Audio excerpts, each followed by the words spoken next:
mensaje dedicado a don mi hermano Arturo.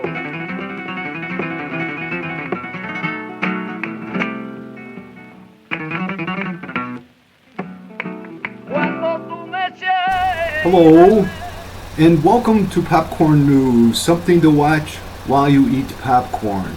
Do not try to comprehend it all. Nay, just eat the popcorn.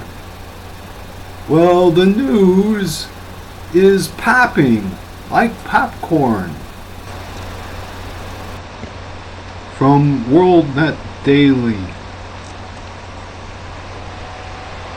Israel's Sanhedrin takes on United Nations, says don't mess with Temple Mount history. Published 14 hours ago, so that would be July 30th, 2016, by Bob Unruh. The UN agency wants to adopt a resolution that would declare the Temple Mount site of the ancient Jewish temples, but maybe not Solomon's temple.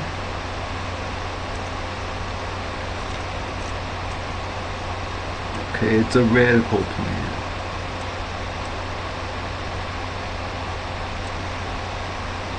UNESCO's very unholy actions would deny that there is any Jewish link to the location at all. In the previous Popcorn News of July 29th, 2016, there is an old book. Discussion was made about contention between the Samaritans and the Judeans about whether Mount Ebal or Mount Gerizim is the holy mountain. So moving back to the old book by Kennicott from 1758, I think it was, we will check into this further. From an old book, Dissertation the Second, where in the Samaritan copy of the Pentateuch is vindicated, by Benjamin Kennicott. And the year here is 1759. Earlier I had said 1769, but it's 1759. And here we have the bone of contention, Deuteronomy chapter 27, verse 4, Samaritan and Hebrew versions. The Samaritan version. Therefore it shall be, when ye be gone over Jordan, that ye shall set up these stones, which I command you this day, in Mount Gerizim, and thou shalt plaster them with plaster. In the Hebrew version. Therefore it shall be, when ye be gone over Jordan, that ye shall set up these stones, which I command you this day, in Mount Ebal, and thou shalt plaster them with plaster. Ebal versus Gerizim, the bone of contention. First, Moses commands the Israelites, when they shall have passed over Jordan, to put the blessing upon Gerizim and the curse upon Ebal. This comes from Deuteronomy chapter 27, verses 12 to 13. Moses says, when you have passed over the Jordan, these group of people shall stand upon Mount Gerizim to bless the people, and these other group of people shall stand upon Mount Ebal for the curse. Two mountains situated in the center of the promised land, two mountains near each other, and having between them, at the foot of Mount Gerizim, a small town, anciently called Sichem or Shechem. And this is, in other words, called Sichar. in John chapter 4 verse 5.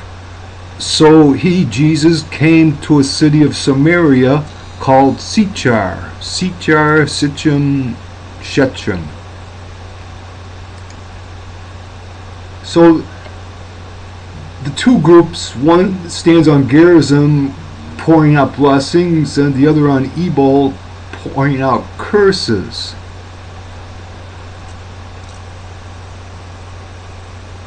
Again, Deuteronomy chapter 27, 12, 13. These shall stand upon Mount Gerizim to bless the people, and these upon Mount Ebal to curse. And they should set up great stones and plaster them with plaster. Now the mount, which was to be thus dignified with the law and the altar, is in the Hebrew text Ebal, and in the Samaritan text Gerizim.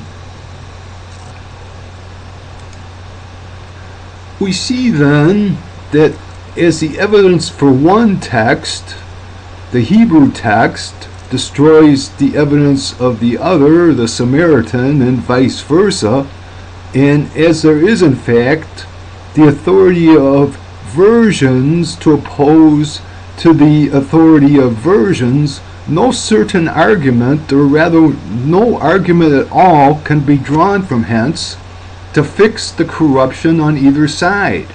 And therefore I shall now offer several observations, which when considered altogether will, I presume, render it highly probable that this memorable corruption was made by the Jews, and that the word in dispute was originally Gerizim, the mount on which God commanded the Israelites to write the law and erect the altar.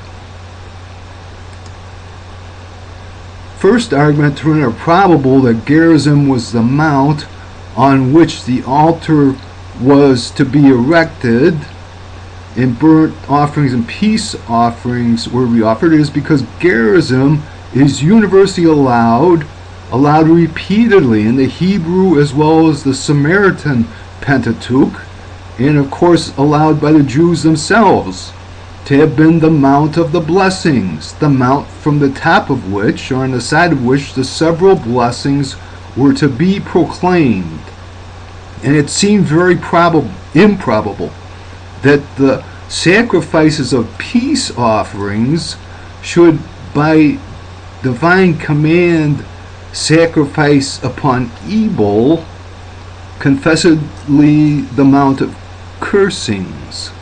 So he's saying that it's acknowledged that Ebal was the mount of cursings, and so that would be that more likely that Gerizim, Mount Gerizim, is the holy mount. Is Mount Gerizim the holy mount, or is it Mount Ebal? This has implications, because if Mount Gerizim is the holy mount, then that tends to favor the Samaritan version of the Pentateuch. There's also this thing about Deuteronomy chapter 27 verse 4, where Moses commands the people that they are to erect stones, 12 stones, on, is it Mount Ebal or Mount Gerizim? From another old book, The Samaritans, the Earliest Jewish Sect, by James Allen Montgomery, 1907, John Winston Company.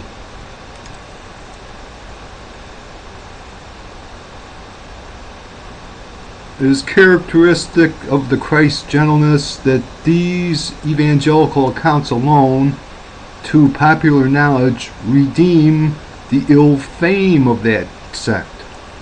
Jesus himself even was given the opprobrious epithet of Samaritan. Easiest path from Nablus to Gerizim's top is one which leads from the Samaritan quarter up a defile. Following this, after nearly an hour's climb, the traveler reaches the eastern summit of Gerizim, upon or near which are found all the sites and ruins of interest. At the northern eastern end of the natural platform lie the remains of what was once a massive and noble structure. On the west side of these ruins on Mount Gerizim are the 12 stones, which according to Samaritan tradition are the stones Joshua brought from the Jordan. And remember, from Deuteronomy chapter 27 verse 4, Moses says, "And when you have passed over the Jordan, you shall set up these stones, concerning which I, Moses, command you this day."